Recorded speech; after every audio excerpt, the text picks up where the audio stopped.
Hello, everyone, and welcome to the Spurs Up Show, the best Gamecocks podcast on the internet. Today is Thursday, November the 5th, 2020. On today's show, I break down South Carolina's game as the Gamecocks take on the 7th-ranked Texas A&M Aggies at Williams-Brice Stadium. I'll talk about the game in its entirety, break down A&M, top storylines, key matchups to watch, keys to the game, much more to get into on a packed edition of the Spurs Up Show. Also, your listener questions and voicemails, and we have a fantastic interview. Former Gamecocks right-handed pitcher TJ Shook joined me live in the studio. We talk about his South Carolina career, being a local kid, playing for Chad Holbrook, Mark Kingston, his professional career now, obviously being with the Milwaukee Brewers.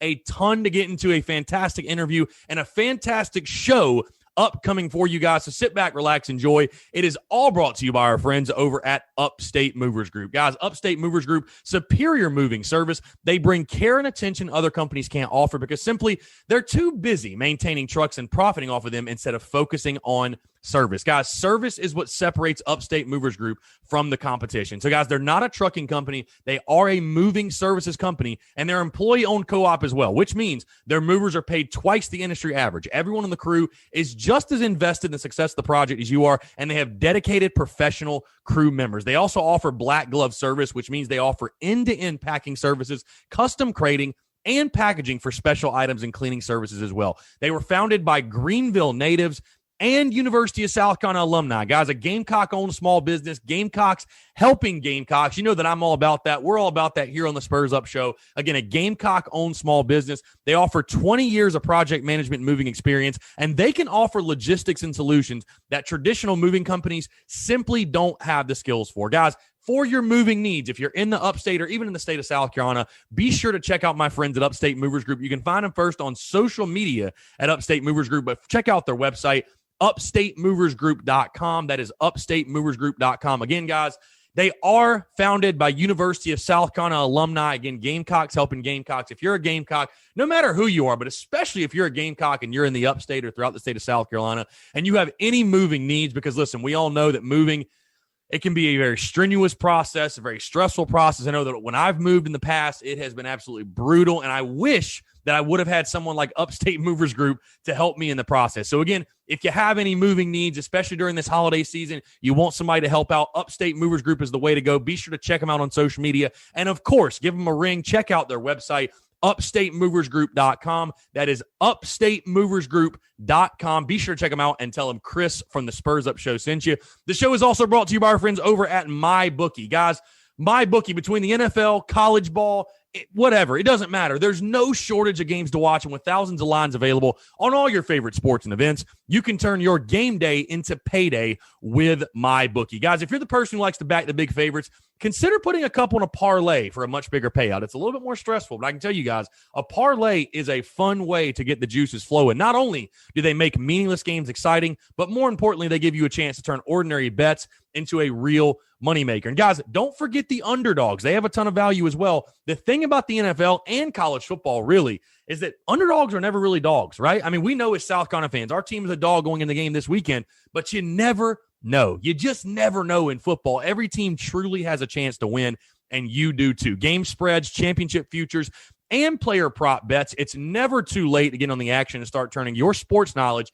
into actual cash in your wallet. Guys, you can sign up today at mybookie.ag. That's mybookie.ag. And when you do, use the promo code Gamecocks. So again, mybookie.ag, promo code Gamecocks to claim a deposit match dollar for dollar all the way up to $1,000. So guys, you go to mybookie.ag, you put in $1,000, they are literally going to match that with a $1,000 free play. And everybody likes free stuff. We could all use a free play in our lives, right? So again, it's a bonus designed to give you a little help and a head start on your winning season. Again, that's mybookie.ag, promo code Gamecocks. mybookie.ag, promo code Gamecocks for you to claim your bonus when you make your deposit. Guys, stacked UFC cards, all the major sports. Heck, I'm recording this right now on a Wednesday night. We have Maction back. Maction is back. If you want to bet on all the college football this weekend, sign up today to begin your winning season exclusively at MyBookie. Let's get it.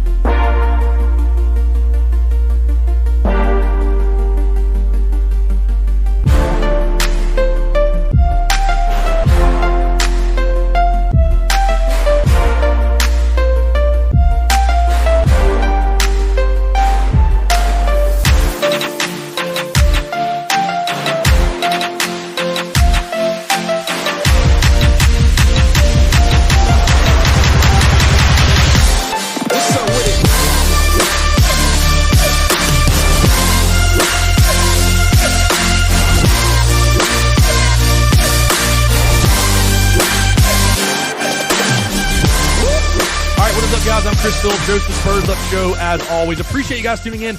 We have got a packed show here on a Thursday. South Carolina taking on the Texas A&M Aggies this Saturday night at Williams-Brice Stadium. Obviously, it is Thursday, so I will spend the entire show breaking down the Aggies, the storylines, the key matchups, the keys to the game, all that good stuff as we get ready to start the second half of the 2020 football season and watch the Gamecocks, hopefully, fingers crossed, start it in dramatic fashion and get a big-time win over a top 10 opponent. Before we get into everything, guys, and I truly do appreciate you all tuning in, just a couple of housekeeping items as always. First things first, if you have not done so, click the pause button right now, whether you're listening on iTunes, Spotify, Stitcher, Google Play, or Google Podcasts, I should say.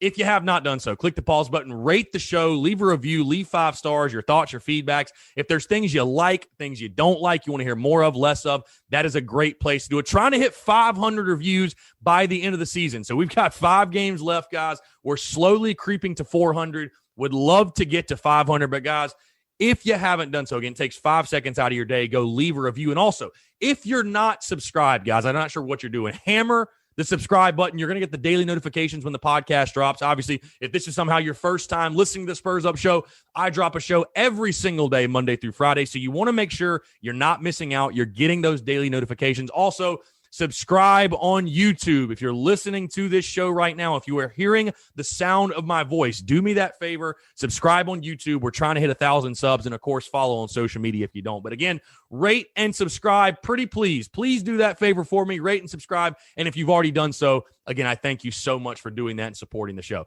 Another quick thing really quickly, watch party this Saturday. I want to remind you guys, watch party Saturday at Overtime Bar and Grill. We are back at Overtime. It feels like it's been forever because you think we went to Baton Rouge for LSU. Then we had the bye week. So, I mean, it's been a couple of weeks. It was Auburn the last time I was there. But, guys, be sure to come out. Doors open at 5, kickoff at 7. I will be doing the pregame show via the Daily Crow yet again. So that'll be available on Facebook, YouTube, and Twitter. But 6 to 6:30 is when I'll do the pregame show. And obviously, again, the watch party Saturday night, Overtime Bar and Grill, right down the road from the stadium. I mean, you couldn't ask for a better location. I know the game's at home, but listen, only 20,000 can go in. Not everybody can go in. So if you do need a spot to watch the game, Overtime Bar and Grill, that is the place to be. Be sure to check it out. Again, doors at 5, kickoff at 7, pregame show 6 to 6:30. It is going to be an absolute blast. So be sure to come out. All right. Let's go ahead and dive into it. South Carolina taking on the 7th-ranked Texas A&M Aggies. Carolina looking for their second win of the season over a top 15 opponent, which it feels crazy to say that you'd have that opportunity this year, I guess you could say. But that's what's in front of the Gamecocks this Saturday when the 7th-ranked A&M Aggies come to town. 7 o'clock kick on ESPN at Williams-Brice Stadium. Texas A&M, as we talked on Wednesday, is a 9.5-point favorite. Over-under set at 59.5, guys, which is crazy because the total has moved so much this week. It literally opened up at around 55 or 55.5. And I said then, the over feels like stealing. I remember when it came out Sunday, I was like, the over feels like stealing. And, of course, it's jumped 4 points since. But A&M right now, 9.5-point favorite. I've seen 10 as well in different places. So that'll tell you what Vegas thinks of this game. They've got the Aggies a double-digit favorite in Columbia. Take it for what you will. Series history, as we all know, A&M leads 6-0, and the last time they met was last year. Texas A&M won the football game 30-6 in what was an absolutely just brutal game. Near the end of last year's season, I know we all remember the game. I think that's one of the how do I put this? There aren't many times that I've watched South Carolina football where I don't remember ever clapping or even cheering or even standing out of my seat. The 2018 Belk Bowl and that A&M game last year both fall in that category, though. I mean, that was one of the most brutal experiences. You guys probably remember Brian Edwards was ruled out in pregame, and from that point, you're like, oh, my God, this is not going to go well. So, again, the series has been close. The games have been close, but A&M got the better of South Carolina last year, 30-6. Breaking down the Aggies, their head coach, Jimbo Fisher, coming into his 3rd season. He is in his 3rd season. The Aggies are 4-1 overall right now. Again, like I said, they're ranked 7th in the country. They have wins over Vandy. They have that big win over Florida, Mississippi State, and then Arkansas are their 4 wins. Their 1 loss to the Alabama Crimson Tide. So, I mean, you kind of think about their schedule and who they've played, who they beat, who they lost to, and you're like, well, the loss was to Bama. So you can kind of forgive that because Alabama just beats everybody. But overall, Texas A&M off to a good start in the 2020 season. They're actually, it's crazy. They're actually very similar to South Carolina statistically. So they average 30 points per game and give up 29 points per game. The Gamecocks right now are scoring 29 points per game and averaging giving up 30 points per game. So very similar statistically. One thing that stood out to me about Texas A&M, they are tied second in the league in the SEC in sacks. They have 14 sacks as a defense. And when you think of South Carolina struggles as far as giving up sacks, and I think I read something today that Colin Hill is the most sacked quarterback in the SEC. And that is a brutal stat. That will keep you up at night. That will, I'm sure Eric Wolford has nightmares about that right now. When you put those two together, A&M really, really good at getting after the quarterback, and South Carolina has not been good protecting the quarterback in pass pro. Could cause some problems for South Carolina. And, of course, when you break down the Aggies, you got to talk about Kellen Mond, the veteran quarterback. His fourth season, one of those guys that it feels like he's been in college forever. I think last week against Arkansas, he actually just set the Aggie record for total yards as a Texas A&M Aggie in a career. So he's had a phenomenal career, certainly his ups and downs. I think I've certainly I've gone overboard with the praise a little bit at times, because I just remember that one game that he had against Clemson where he balled out, and I thought to myself, this guy's a gamer, this guy's an elite quarterback, and he's had his ups and downs, and has been inconsistent at times. But Kellen Mond, overall, a veteran quarterback. You're not going to do a lot to, as far as trick him, or there's not going to be many things he hasn't seen as a starting quarterback in this league. So always valuable when you have that type of piece. And again, he will come into Williams-Brice on Saturday night looking to remain undefeated against South Carolina. And that's where I want to start with the top storylines in this game. Because when you look at all the storylines, every time you play A&M, basically, until you beat them, this is going to be the lead one for me. Is this the year that South Carolina gets that Aggie-sized monkey off of their back? Because, again, 6 straight losses to them. You've never beaten Texas A&M. And I talked about this a little bit earlier in the week. I think it was on the Daily Crow, or maybe it was just in passing with somebody. But I talked about going into this game. And I understand the ranking. Texas A&M 7th in the country, which I think the rankings are kind of fluffed up this year anyways because of the craziness of the year. But either way, they're a top 10 team. Texas A&M has a lot of talent. They have a great coach in Jimbo Fisher. We all are familiar with the Aggies and what they bring to the table. But even with that being said, I have a hard time, if Will Muschamp wants to look me in the face and look us as fans in the face and say, this program is headed in the right direction. This program is headed in the right direction. We're trending upward. It's hard for me to believe that when you have a 6-game losing streak and a potential 7-game losing streak to anyone. I don't care if it's Clemson. I don't care if it's A&M. I don't care if it's Kentucky. It does not matter to me. I don't care how good the opponent is. If you have a 7-game losing streak to someone, that's sort of an indictment on your program, I feel like. And I know the thing that's so frustrating for all Gamecock fans is so many of these games have been close. Like, there have been multiple chances. Granted, there's been a few blowouts. 14 and last year definitely come to mind. But there have been many, many opportunities for South Carolina to get that monkey off their back. Like I said, get that Aggie off their back and break through and get that win. And for whatever reason, Texas A&M has just found a way to beat South Carolina. So again, I asked this question yet again. I think I may have asked it last year going into the game, but I asked this question yet again. Is this the year that South Carolina can finally get that Aggie off their back? Because again, like I said, as a program, if you really want to justify you're going in the right direction, and I've talked about before the importance of this football game to me. This is the kickoff of the second half of your season. You're starting off the second half of your year. You're 2-3 right now. Getting to 500, which I said was the minimum expectation in the preseason as far as justifying things are going in the right direction. I said before the season, if you can go 5-5 or better with this 10-game SEC schedule, which I thought was very, very doable, and it still is doable, at that point you can justify, okay, things are going in the right direction. We feel good about the direction of the program, whatever. I would take that. But anything less than that, 4-6, 3-7, God forbid anything less than that, you're regressing. You're continuing to regress as a program. I look at this game for the second half of the season very similarly to how I looked at Tennessee to start the year. As far as setting the tone, the importance of it, getting the second half of the season off on the right foot. I think this Texas A&M game could serve as a springboard, if you will, Because you look at the rest of this schedule, you look at the second half. I can look at this and legitimately say there are 4 games that are swing games for South Carolina. And Georgia, which I'm chalking up as an L, hell, you beat them last year at their place. So you never know in that game. But again, that's the other thing that's frustrating with this Gamecocks teams. I think South Carolina fans could see this team going 4-1 or, God forbid, 5-0 to close the year. But you could also see South Carolina losing every game they have left. So I think this game against A&M, and again, I don't care if they're a top 10 team. I don't care about any of the hoopla coming in about Texas A&M, whatever. You got them at your house at night. You've never beaten them before. You lost 6 straight to them.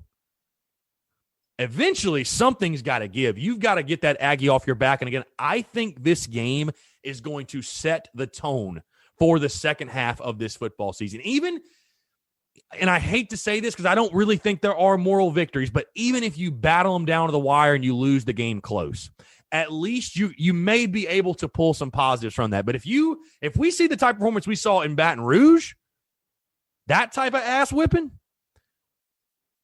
you are setting up this second half to be a massive failure. So there's opportunity in the second half, no question. But can South Carolina finally find a way at home, at night, on national TV?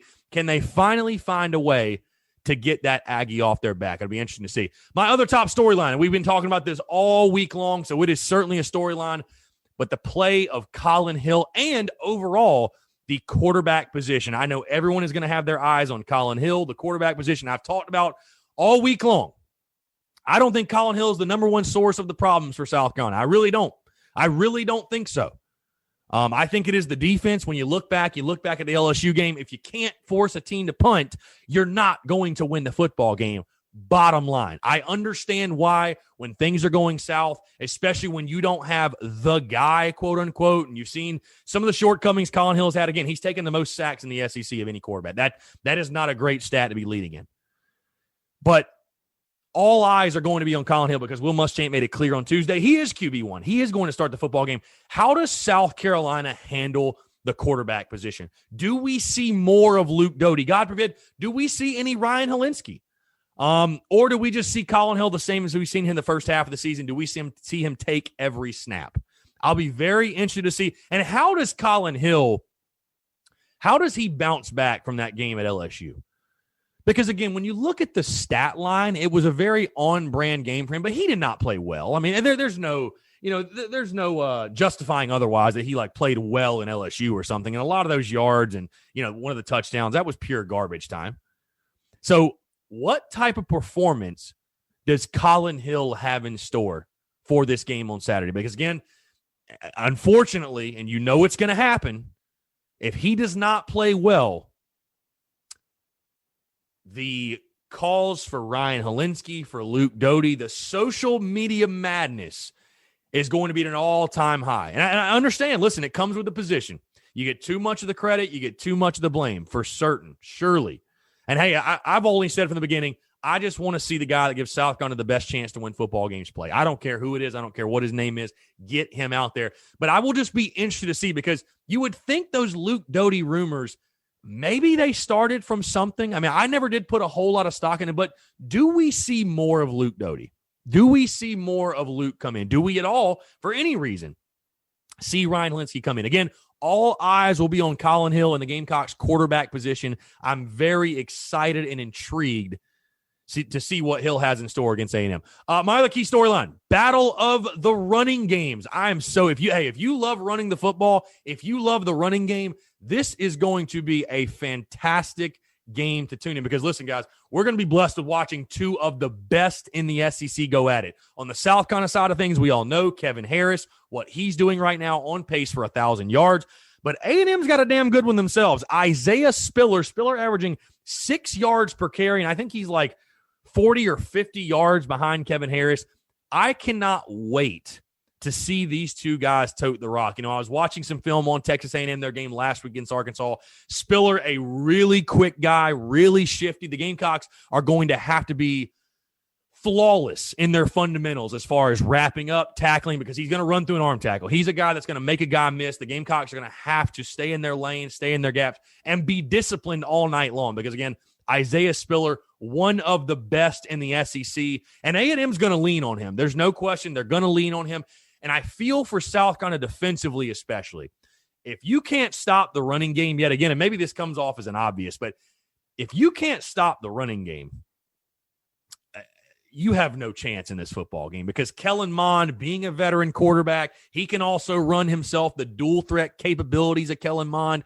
It is going to make for a very, very long night for this South Carolina defense. But just as a football fan, I am so excited to watch these two running backs go at it again. Harris against Spiller, which guy ends up with more yardage. And it's also kind of two different running styles, too, because I think of Kevin Harris much more of just simply a north-south guy. He's going to run you over, put his shoulder in your chest, whatever. And then Spiller, who's got a little bit of that in his game. Let's give him his credit, but extremely shifty. Again, very quick. Will make a guy miss. He's a guy, you take a look at Isaiah Spiller last year. Led their team 174 carries, 946 yards, and 10 touchdowns. So, again, this guy has been doing it for a little bit. One of the best in the SEC. The battle of the running games. Which team's running game performs better Saturday night? That's going to be fun to watch. Another big storyline for me, and I was just talking about it when I was talking about the A&M running game, the defensive game plan. The defensive game plan as a whole, to me, is a storyline. Because what's it going to be? Because I feel like there has to be some sort of an adjustment. There's got to be an adjustment from South Carolina. And again, you've had the bye week to figure things out, to go back and look at the film and evaluate what are we good at, what are we not, what mistakes did we make against LSU defensively, what do we need to change? Again, I know we were all shocked and left scratching our heads after that LSU game thinking, what was the defensive game plan? I mean, what were we doing? What was the goal? Because we all thought South Carolina would be aggressive, blitz the quarterback, try to bring pressure on a young true freshman, and we didn't see it. And I don't think we ever got an answer. I still don't know what the game plan was. What is the defensive game plan Saturday night for South Carolina? Because again, you're at home, taking on a top 10 team. You're nearly a double-digit underdog. I want to see a team play like their hair's on fire. I mean, and especially defensively. Like, I just don't think you can come in this game. Again, Kellen Mond's a guy, he's a veteran. He's seen it all. There's not many things you're going to do defensively that is going to trick Kellen Mond, or, you know what I mean? Like, you're not going to do much defensively he's just going to be absolutely befuddled by. He's going to have no idea how to counteract that. So I don't think for South Carolina, I don't think you can just sit back and, we're just going to kind of adjust to what A&M does, and we'll make adjustments as we go, and you just can't do that. You cannot do that. Is South Carolina more aggressive this week defensively? Are they coming after the quarterback? Will we see more twists, more stunts, exotic blitzes? I just think you need to play like your hair is on fire defensively, because, again, whatever you did against LSU, it didn't work. Flat out, it didn't. And we saw the game plan against Auburn the week prior, where you were very aggressive defensively. You were bringing blitzes. You were bringing pressure to Bo Nix. And what do you know? Look what happened. It worked. So, again, I give Kellen Mond a lot of credit because he is a veteran guy. He's played a lot of good football for Texas A&M. But he's also shown at times that he will gladly put it in harm's way. He is a guy that has been inconsistent over his Texas A&M career. Again, overall solid, but he has been inconsistent at times. And again, I think if you just let A&M go out there and run their offense, they've got Jimbo Fisher, who's a great offensive mind. He's going to have a great game plan ready to go. If you just let A&M go out there and just run their offense, you're not going to stand a chance. Because let's face it, the Gamecocks aren't winning this game 42-40. They're not doing it. They're not built to do so.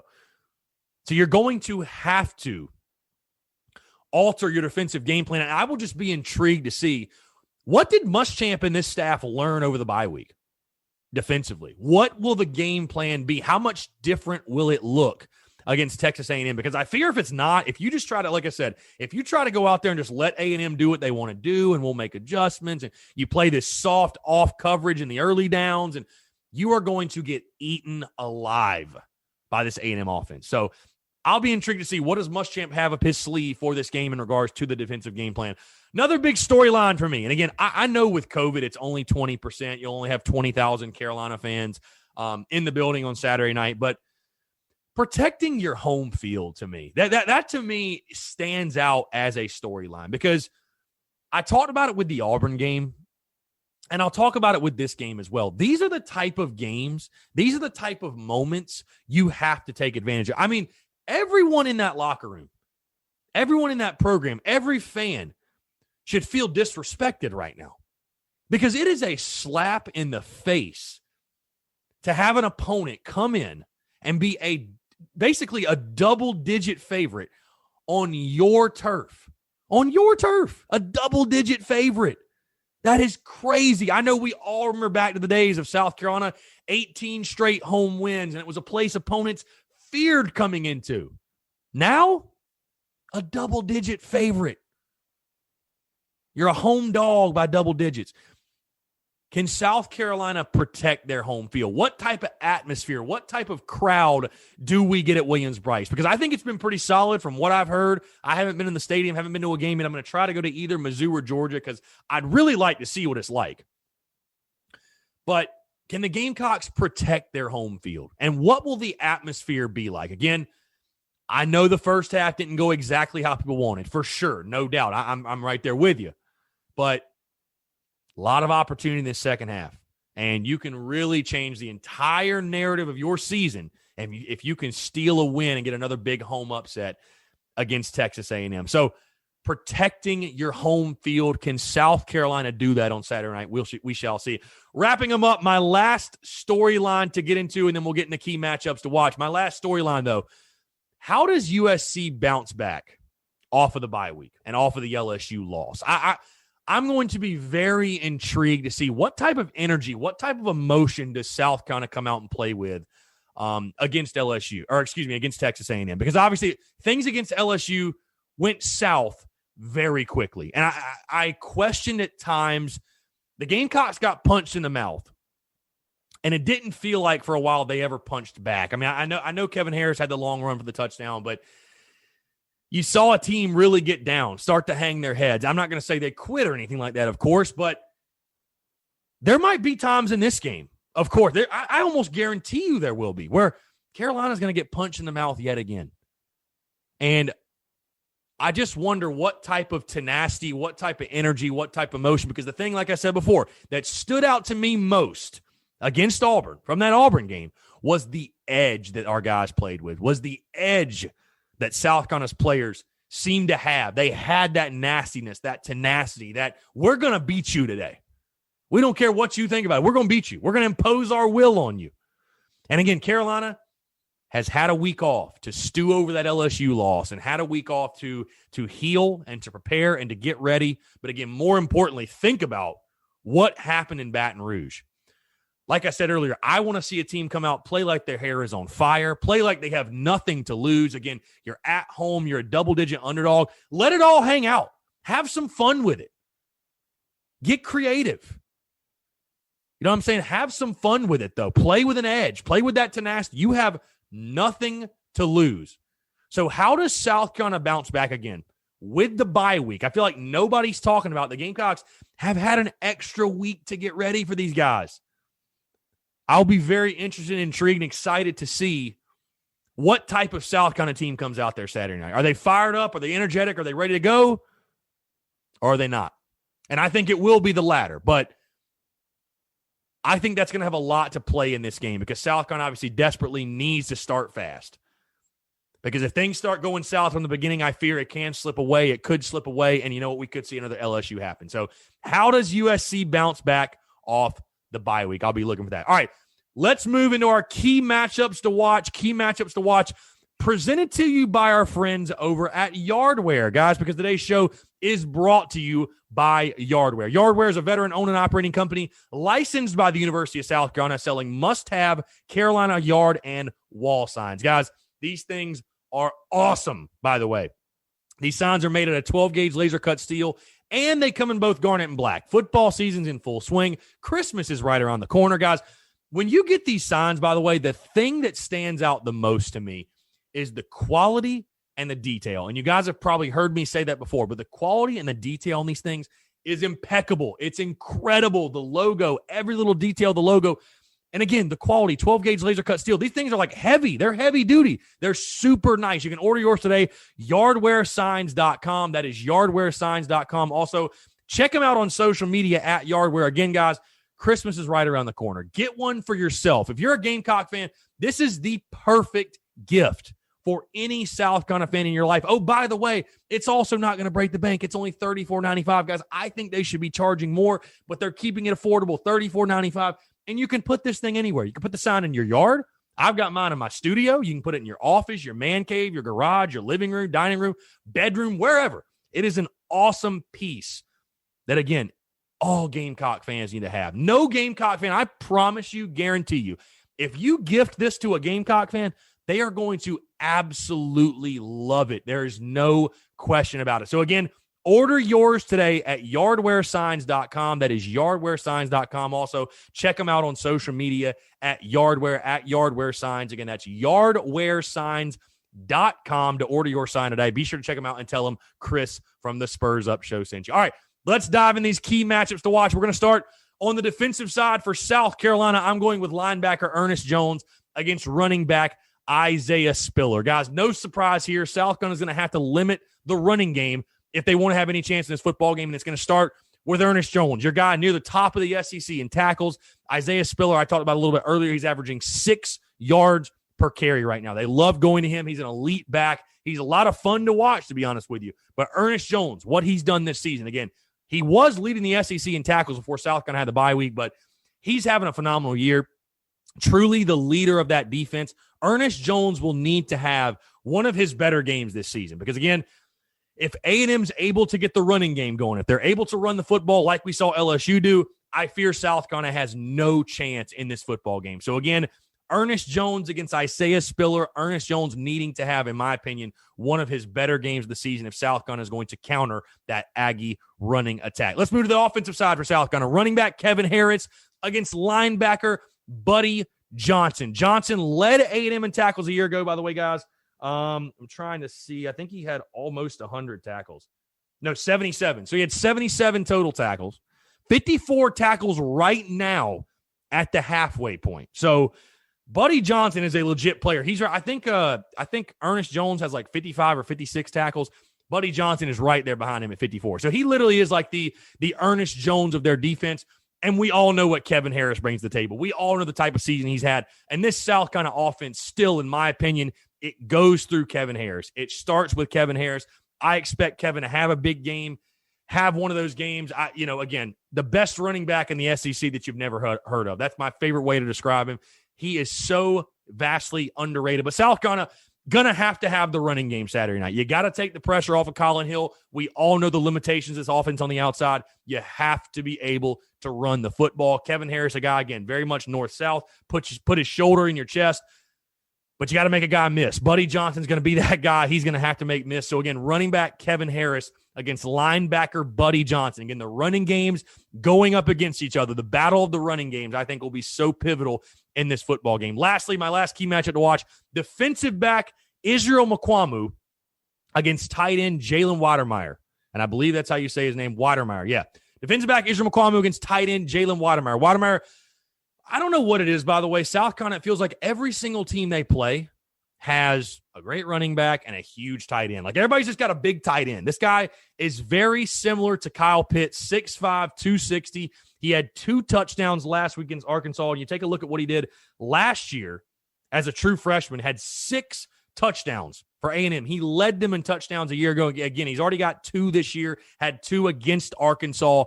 Israel Mukuamu, you figure, is going to be the guy in this matchup. Again, Izzy, 6'4", very long, very tall. Can he keep up with Jalen Watermeyer? Because I was watching film again on A&M. This is Kellen Mond's favorite target. There's no question. I mean, they have other capable guys on the outside. Do not get me wrong. They've got other pretty good pass catchers. You think guys like Smith, Chase Lane, Caleb Chapman, Jalen Preston, they've got other solid options on the outside. There's no question. But Watermeyer, especially in those third down scenarios, especially in like those 3rd and 6s, 3rd and 7s, I see Kellen Mond going to him a lot. And again, I think with the size matchup, I think Izzy, you're going to need to put him on him. I think it is a good matchup for Izzy, and it should be one that is really, really fun to watch all night long. So, again, Israel McQuamu on Jalen Weidemeyer. That's going to be a key matchup, a pivotal matchup, especially for a South Carolina defense that's got to find a way to get off of the field on third down, because that was something that killed you against LSU. So, again, my matchups to watch: linebacker Ernest Jones against running back Isaiah Spiller, running back Kevin Harris against linebacker Buddy Johnson, and lastly, defensive back Israel McQuamu against tight end Jalen Weidemeyer. Let's jump into my keys to the game. What's South Carolina got to do to beat Texas A&M? Let's start on it. First things first for me. The way this team is built, like I said earlier, I don't see South Carolina winning a shootout. I don't see them winning a 42-40 game. A&M on their side of things, offensively, they've got a lot of talent. This team as a whole for A&M has a lot of talent. But you look at Jimbo Fisher, you've got a veteran quarterback in Kellen Mond, and you've got a really, really explosive running back in Isaiah Spiller. That is normally a key to success. That is the recipe for success for any offense. How do you limit this Texas A&M offense? Well, keeping them off the field is a great start. Winning time of possession, to me, my first key to the game is win time of possession, because you saw last week what it's like when you don't. The South Carolina defense got gassed. Gamecocks could never really get anything going offensively after that, and it just leads to a world of trouble. This is a football team, in my opinion, South Carolina, that is built to establish the run the football, have long drives, keep the other team's offense off the field, and win the football game that way. So, again, if South Carolina is going to win this game, they're going to have to win time of possession. Just bottom line, they're going to have to win the time of possession against Texas A&M and keep that A&M offense off of the field. So, again, winning time of possession, my first key to the game. My second key to the game, and I mentioned it a little bit earlier in the show when I was talking about Ernest Jones and the A&M running game, but execute the fundamentals. South Carolina, what do you work on over the bye week, right? You work on yourself. You look at yourself in the mirror. You work on the fundamentals, tackling, pass catching, blocking, the fundamentals of the game. That is what you spend your time focusing on. South Carolina, to pull this home upset, double-digit dog, a top 10 opponent, you've got to be damn near flawless in the fundamentals. You've got to be flawless. And I'm thinking specifically on the defensive side and tackling. I'm thinking specifically on that defensive side, because we've seen South Carolina get sloppy at times in tackling, a lot of times. Let's be honest. We've seen it a lot this season. South Carolina stands no chance in this football game if it cannot do the little things right, if it cannot execute the fundamentals. And when you're trying to pull off a big-time upset, when you're trying to pull off an upset like this, you simply do have to be flawless in the fundamentals. So, again, the simple things: blocking, tackling, catching, literally the basics of the game. South Carolina is going to have to be flawless. So, again, my second key to the game, execute the fundamentals. And my final key to the game, and I sort of, again, mentioned this earlier when I talked about protecting your home field. What type of energy, what type of emotion does South Carolina come out with? My final key to the game, embrace being the home underdog. You know what? Nobody thinks you're going to win this game. Most people at least don't think you're going to win this game, especially outside of Gamecock circles. Even your own fan base doesn't think you're going to win this game, pretty much from what I've seen. Everybody against you. World's against you. Embrace it. Live in it. There's opportunity here. You have the chance to be the top 10 team at home. Play like your hair is on fire. Play like you got nothing to lose. Let it all hang out and see where the chips fall.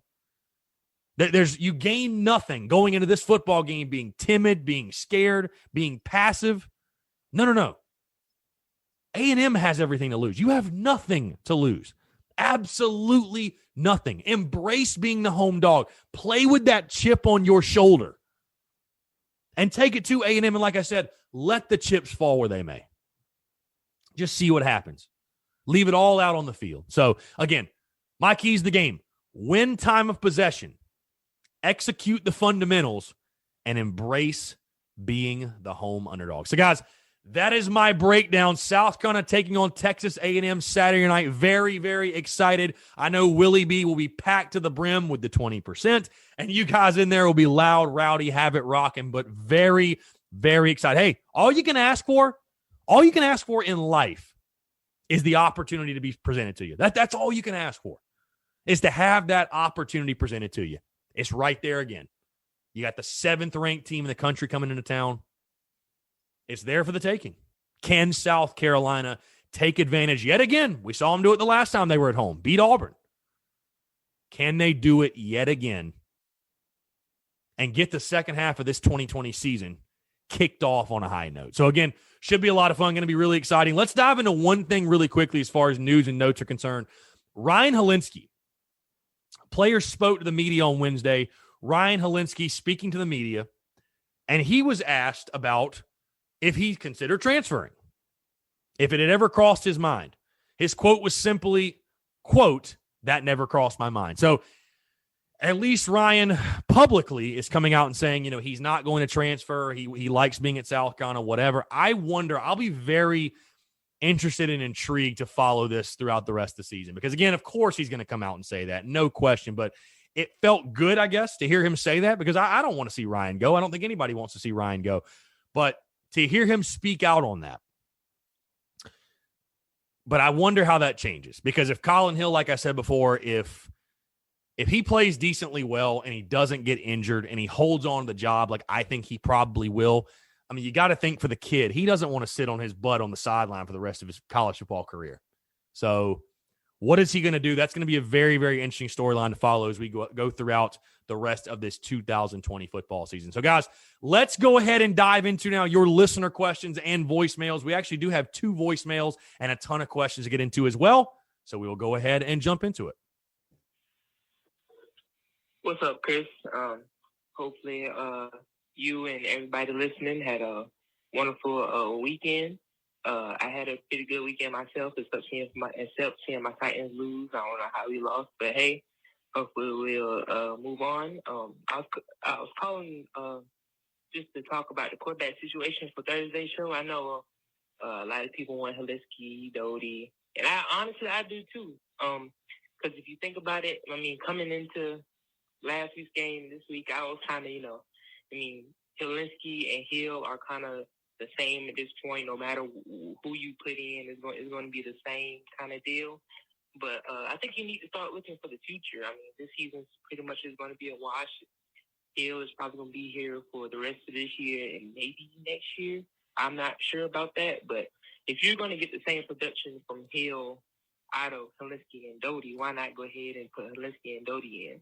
That's your future. And the only thing that can happen to them is that they get better and they can improve as far as the future goes on.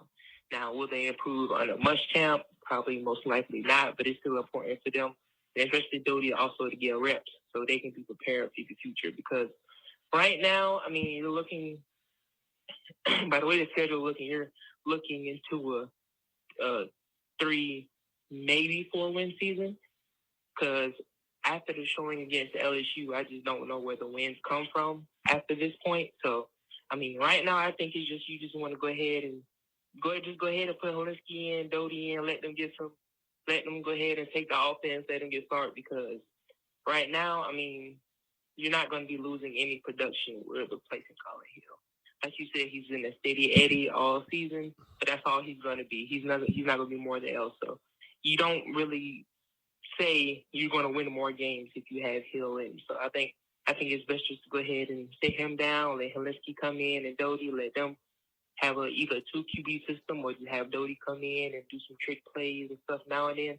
Because Doty and especially Joyner, they're just too explosive of players to be on the bench sitting the whole game. That just doesn't make sense. So that's all I want to talk about. Again, hopefully everybody has a great week leading up to this weekend. Hopefully we can get a dub against A&M. Go Cox. All right, appreciate the voicemail, man. So there's a lot to unpack there, but I'm really honestly glad this call came in because it leads me to a point that I really, really want to make. So talking about the quarterback situation, again, it's a lot of fun, right, to talk about that and expand on it and say this guy should be playing, that guy should be playing. I want to say this. I hear you and understand where you and other fans are coming from, saying this season's a wash and we should be playing for the future. Like Ryan and Doty are the ones that are going to be here after this season. They are the future. We should be playing them. Here, and again, it's I understand where you're coming from, but let me explain to you why that logic is flawed. Do you think anybody in that building, in that program, is looking at this season saying, oh, this season is a wash? Just think about that now. You think Will Muschamp is addressing his team this week ahead of this game saying, no worries, guys. If we lose, season's a wash anyways. Do you think that's how they're approaching it? So what I'm trying to say is it's easy for us as fans to say that on the outside, correct? It is. But I can guarantee you in the building, nobody is saying that. And here's another thing, too. You make a point, or that you say in your voicemail. You say that, well, if you're going to get the same production out of Ryan Hilinski and Luke Doty anyways, you might as well put them in. Well, you're making the assumption that you are going to get the same production out of those guys. You don't know that for a fact. We don't know that. You're assuming that. And again, I'm not trying to call you out. I'm poking holes in your logic. So I apologize if whatever. Just deal with it. Anyways, but people are just assuming that you're going to get the same production out of Ryan and Luke. Here's the thing. I've been very, very critical of Will Muschamp. There's no question. My thoughts on Will Muschamp are very well documented. However, I don't think Will Muschamp sits in his meeting rooms and sits with his assistant coaches and says, okay, let's just play the guy that's not the best player. Like, I think they're putting Colin Hill out there because they truly, genuinely believe he is the best player. Like, they wouldn't just throw him out there to do it. The best players play. Bottom line. I mean, I would think so. I mean, God, if we're not putting the best players out there to play, we have a whole nother issue. Whole other issue. But I mean, I've heard from people that were at scrimmages, were at practices this fall, that know much more about the game of football than you and I, that let's just say played the quarterback position, that told me Colin Hill is a full letter grade better than Ryan Hilinski. That's no personal anything. That's, hey, whatever. That's just a take on their skill sets. And I'll tell you this, I was having this conversation with my buddy last night. I just don't think people realize how bad we could be offensively. I really, really don't. Because, for example, let's say Luke Doty. Do people really think we're going to improve offensively putting a true freshman quarterback, throwing him in the fire with nobody to throw it to? Basically nobody. Because defenses are going to take away Shi Smith. I mean, I hate to say this, and if you want to disagree with me, that's totally fine.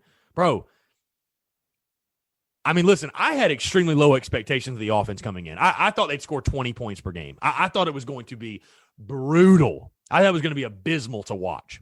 So they have by far exceeded my expectations. But guys, again, you can argue me this till you're blue in the face, and I'd love to have this banter and this debate. I think what you're seeing from this South Carolina offense, I honestly, genuinely think that's as good as it's going to get. I do not think this offense, I think this is the peak. What you've seen through 5 games, it has been the peak. And again, I'm just pointing holes in your logic for fun and really to play some devil's advocate, but you assume that the production would be the same with Hilinski and Doty. But I'm telling you guys right now, if that were the case, if Ryan Hilinski was just as good, if not better than Colin, he'd be playing. I mean, there's no debating that. He'd be playing. So, again, I'm not coming at you. Obviously, man, I appreciate the voicemail. It's always a pleasure to talk with you. But I guess that's my biggest thing in my thought process. And people talk about the quarterback position. It's like, I think people kind of take for granted how bad we are around Colin Hill. I mean, listen, Kevin Harris has been phenomenal. Deshaun Fenwick, even I've really liked. But just on the outside in the passing game, you don't think Ryan Hilinski would struggle too? I think Ryan would struggle mightily in this offense. I don't think the sack numbers would be much better either. And then again, Luke Doty, I want to see Luke Doty play more. There's no question. I want to see Luke Doty play more. But you're asking a true freshman. What happens when the defense keys in on the running game? And you got to put it on Luke Doty's shoulder. Who's he going to throw the ball to? So I know it hurts to hear it. It hurts to say it. I think this is as good as the offense can. I don't think the offense honestly can get much better. I think we've damn near hit our peak. I mean, we're scoring basically 30 points per game. I would have laughed in your face in the preseason if you told me we were going to score 30 points per game. So maybe we'll get to the point this season where South Carolina will make a quarterback change. And we will get to see, and maybe I'll be completely wrong and Ryan Linsky will go out there and light it up, or Luke Doty will go out there and light it up, and we'll turn the season around and whatever. You know what I mean? But I think it's just, and I said this before too, if our backup quarterback's name was anybody, if it was anything other than Ryan Linsky, I don't think Colin Hill will be catching nearly as much heat. I really don't. Because it's crazy to me, even the LSU game where he didn't play that well. Guys, LSU scored 52. 38 offensively, if you want to take away the kickoff return and the pick six. They scored 38 offensively. They punted 0 times. Colin Hill don't play DB, man. He don't play defensive line. Luke Doty doesn't play defensive line or defensive back. Nor does Ryan Linsky. They play quarterback. What's the issue? Again, I relate with fans, and I hear what fans are saying, because I think the biggest thing with Gamecock fans, if we're going to lose, they'd rather lose with their own. And I totally 110% understand that thought process. And I relate to it in a sense, but I'm just telling you guys from the football side of things. I think if Ryan Hilinski or Luke Doty were the better option, they'd be out there. And I don't think, let's say, for example, if Ryan got the start on Saturday, I don't think it would change anything with the offense or the outcome of the game. I simply don't think so. I could be wrong, but I don't think so. But again, I appreciate you calling, leaving that voicemail in, and starting that banter, if you will, because it is a very interesting conversation. It's always polarizing to talk about the quarterback position, especially when you're talking about the backup quarterback. So it's fun to talk about, but I'm glad you brought that up. All right, let's get in this last voicemail, and then we'll get into your listener questions. Hey, this is Tom, and I just think that we're going to beat A&M and then go the rest of the season losing game after game, because it's the most disappointing outcome. And with Muschamp, the one thing that's consistent is disappointment, because it'll show us hope that our team is good enough, and then just get dashed across the floor, because we're just going to prepare for this game like there's no tomorrow, and then not prepare for any other game the rest of the season. I hope we can get them out, but I don't trust Ray Tanner to make the next hire, so we'll see what happens. I don't know what to think anymore. Love the show. Keep it up, and have a good one. Tom, I appreciate the voicemail and appreciate you calling in. That, ladies and gentlemen, is the sound of a broken Gamecock fan.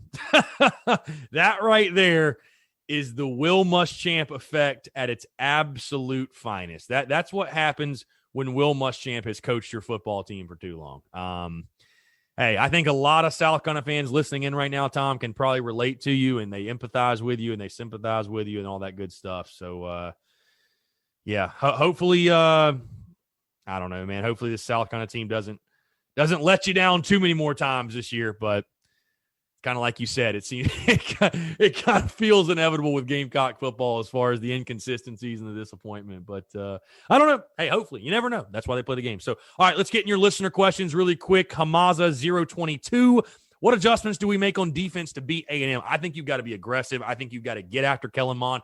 More of what you saw in the Auburn game and less of what you saw in the LSU game. Again, I don't know if you just bring the house like you did against Auburn.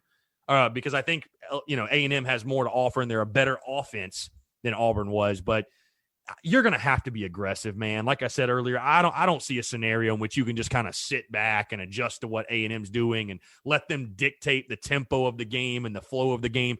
You got to make some plays. You got to make some things happen. Again, we all know if you're going to pull a big-time upset, top 10 opponent, you got to force some turnovers. You got to force some turnovers. So being aggressive, that's what I'm expecting from this South Carolina defense. And at least that's what I think they should do. Now, what will they do?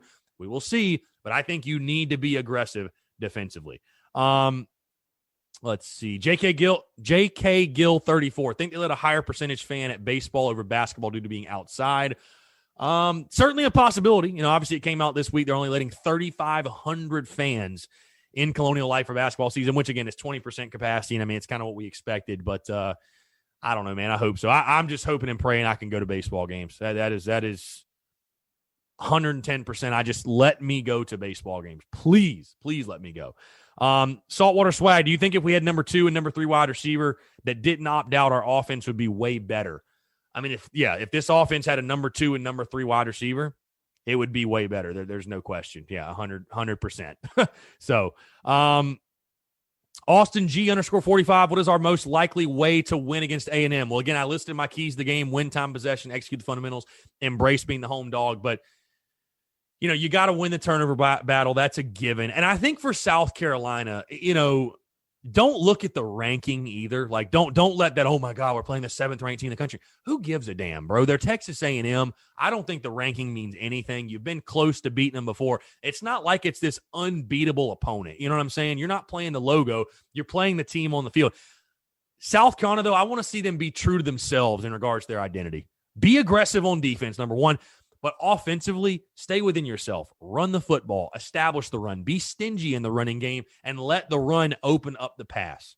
We saw South Carolina. I mean, you got down so much you had to, but when the Gamecocks get outside of their comfort zone and have to do things they don't traditionally do, don't normally do, at least in this season, and we saw it against LSU, it's just not going to go very well.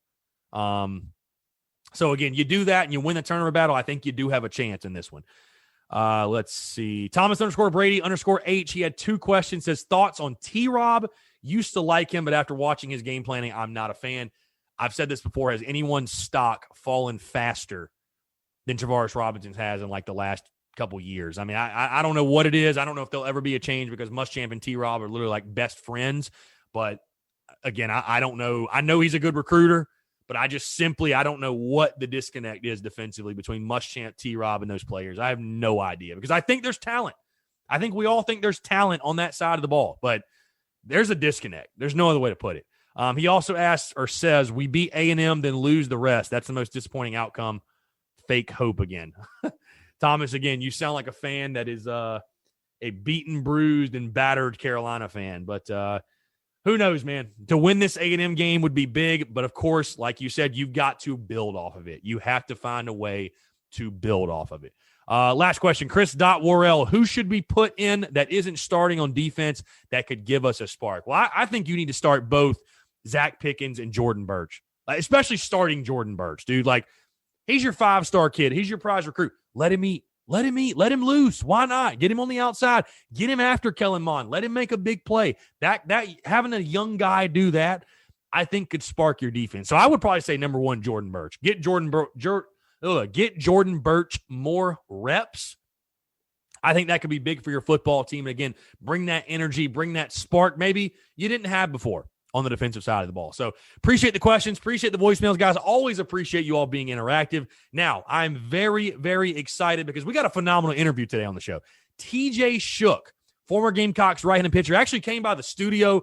Awesome conversation, sitting down with him. And as you guys know, whenever we're in the studio, the conversations flow. They're very organic, and I had a blast. Really appreciate TJ taking his time. But again, Gamecocks right-handed pitcher obviously was a major part of South Carolina staff over the last 3 seasons for South Carolina baseball. Was phenomenal talking to him. Great young kid, by the way. Great dude. Has a bright future ahead of him for sure. But we really dive into everything regarding his career, Carolina baseball, his pro career, an awesome conversation. It's all brought to you by our friends over at Southern Oaks Remodeling. Guys, Southern Oaks Remodeling, locally and family owned, over 15 years of experience. They specialize in roofing, windows, doors, siding, and additions, and they're serving the greater Columbia area. Guys, I talked about service earlier with the other companies with Upstate Movers Group.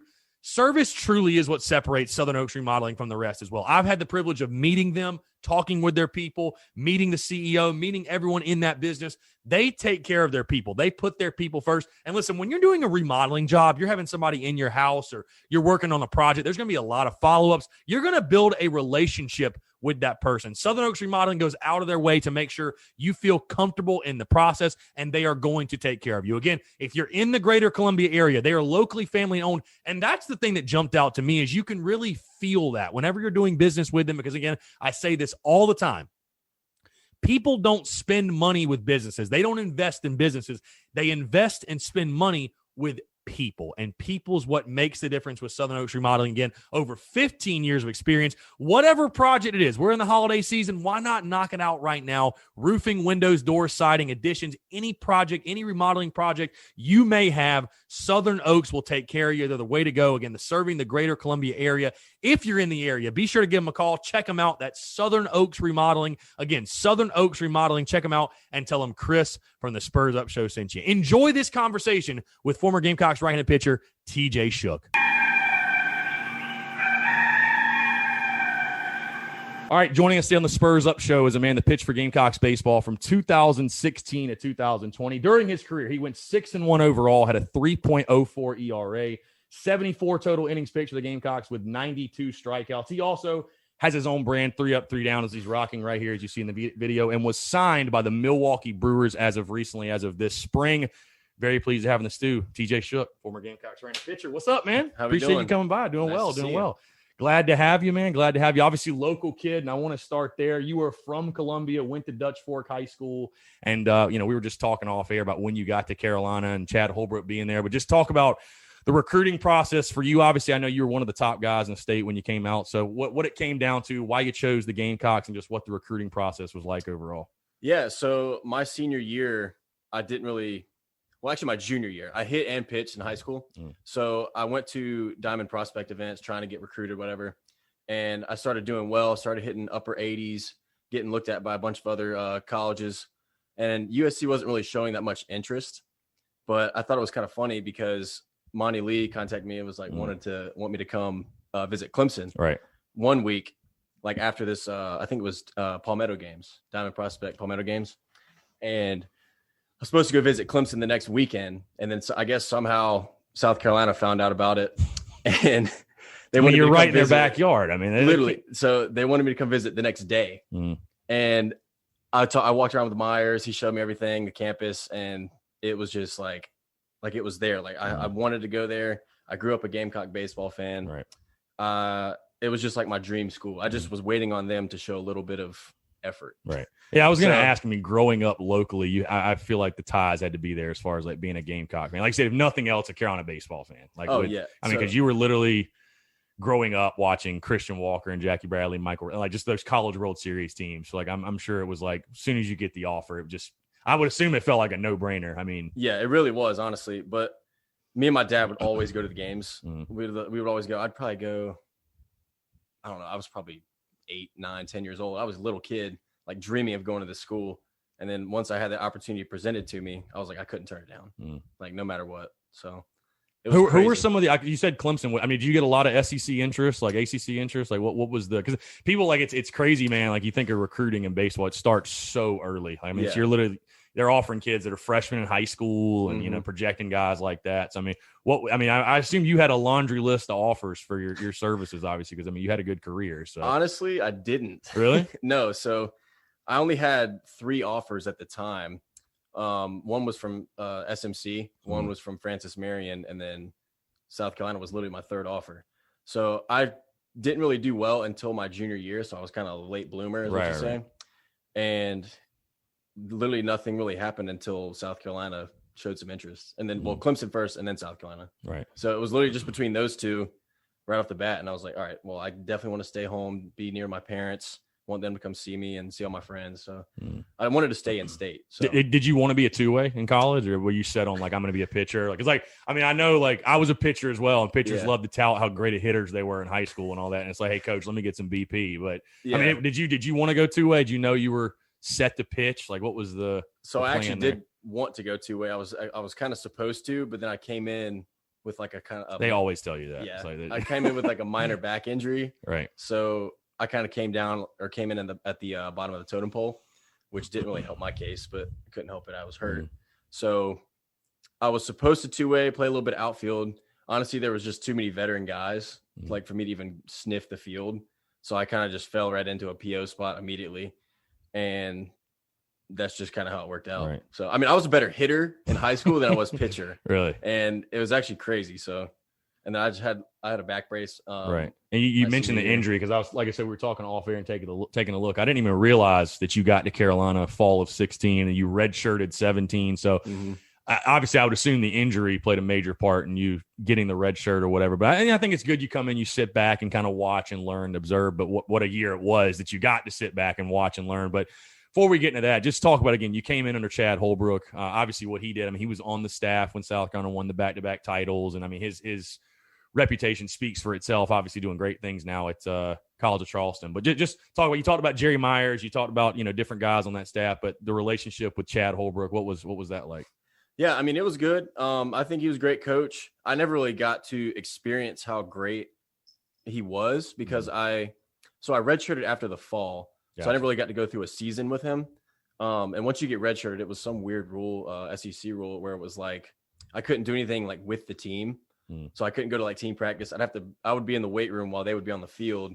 And it was like me and a couple other guys. We would just train, work out basically 5 days a week, just trying to get big, strong, and better, honestly, because we're kind of behind.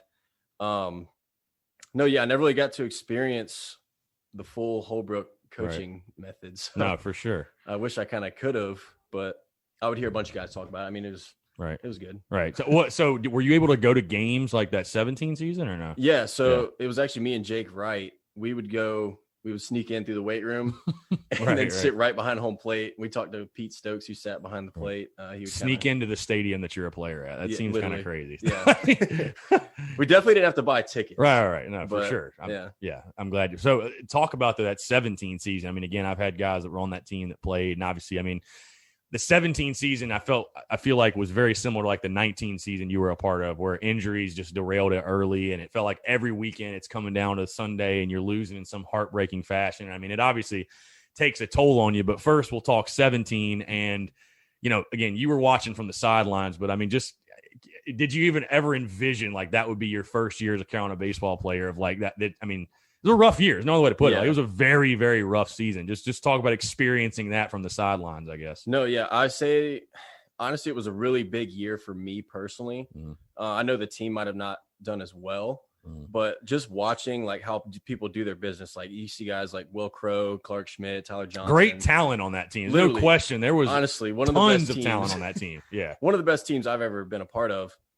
I mean, obviously Schmidt had Tommy John, but just watching those guys go about their business, doing their work every day, it was really a learning experience for me. And I took in as much as I could and just kind of applied that to my routine. Like I always like just kind of learn from everyone else. And just watching them, it was just a really big year for me. Like that whole redshirt year was just huge. Yeah, probably like self-development, right? As far as like mentally, physically, everything. It's crazy you talk about that 17 team too. I mean, you look at that team, two of those guys have been in the big leagues, and the other one is Adam Hill, which is obviously Adam with too. You and your organization with the Brewers. And he's still with Milwaukee, right? Is he still? He's actually, I think he's with the Mariners. Oh, Mariners. That is right. He was with Milwaukee. But either way, all three of that starting rotation are professional players. I mean, and two of them are in the big leagues. So 17, obviously, Chad Holbrook steps down or gets let go, however you want to call it. Talk about where you were at mentally. I mean, did transferring ever come up? I mean, obviously you wanted to be at South Carolina, so I'm sure it didn't matter. But I know there's got to be some uneasiness when, I mean, again, you come in, your entire staff is gone, and obviously Jerry Myers steps down late, and I think late in 17 due to health issues and stuff like that, wanting to get away from the game. But Holbrook steps down, Kingston's hired. I mean, what was that like for you? Again, you're a guy, you haven't even stepped on the field yet and really show what you can provide and offer. And I'm sure there was some level of uneasiness going, to a new head coach. Definitely. I looked at it as a new opportunity because I kind of came in at the bottom, and then that year was huge for me. So I kind of worked my way up a little bit. So I had a really positive mindset on this new coach, like making a good impression when he first got here. I didn't know who it was going to be at the time until they announced it was Kingston. But I don't know. I just saw, I guess, an opportunity to do well and to meet the new coach, and I try to make the best of it. So I don't know. I mean, transition was easy for you. Yeah, it was pretty easy. I never really had an issue wanting to transfer. Like I wanted to be at South Carolina. It's a great school, great facilities. Like there's nothing that I would want to change. Right. What were those first interactions like with Kingston? Because obviously there was a mentality shift. I mean, things changed. I mean, I've talked to like the guy that always pops in my head and more on the hitting side of things, but like Stokesy, I'll just tell you, he's like, I don't know what happened, but Kingston straight up revitalized his career that final year. So like there was obviously a philosophical shift, but overall, like that first meeting, getting to know Kingston, like what was that like? It's obviously we know now going to 2021, his fourth year at Carolina, but those first interactions, what was that like with Kingston? No, yeah, I think the first time I met him was in the locker room. He came in and like introduced himself. I think it was like one of the first days he got there, and just shook his hand, said, "What's up? I'm TJ." He introduced himself. That first week, I think we had a meeting. And it was just like an immediate change. Like he was really disciplined, really like on schedule. And I think that's good because you need that.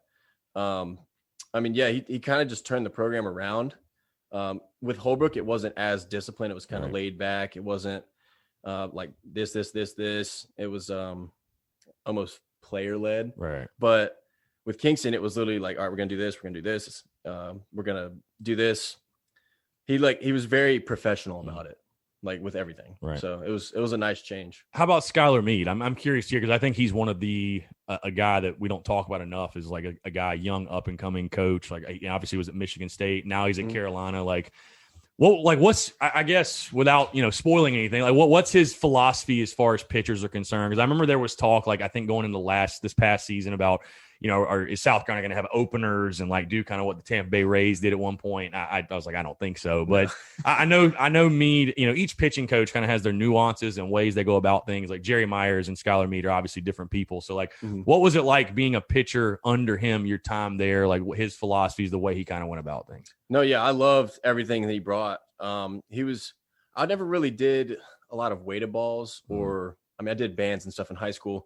But him implementing some weighted balls each day for practice, like we do a lot of external throws, a lot of like pivot picks, just that whole kind of philosophy, like maybe the drive line philosophy, you can say, implementing that kind of this new age use of technology and because they're very analytical, like they're very into the numbers, and I mean you go to like the scrimmages and stuff, and you're seeing like the spin rate and and I know you guys love it, like the players love it, but it's crazy. Like, I make myself sound old. Like, when I played, we didn't have that. Like we didn't have the TrackMan and like all that. But I mean, I talked to Kyle Peterson, who's done College World Series, and I talked to the D1 baseball guys. I think everybody kind of agrees you need a mix of both as far as you need to have the numbers side and the analytics and stuff, but you also got to be a coach. I think you got to know when to go with your gut and trust the, trust your decision making and stuff like that. So, but I know Meade and Kingston, they definitely use that to their advantage as far as the numbers and analytics. I know launch angle, like you hear launch angle over and over again. I know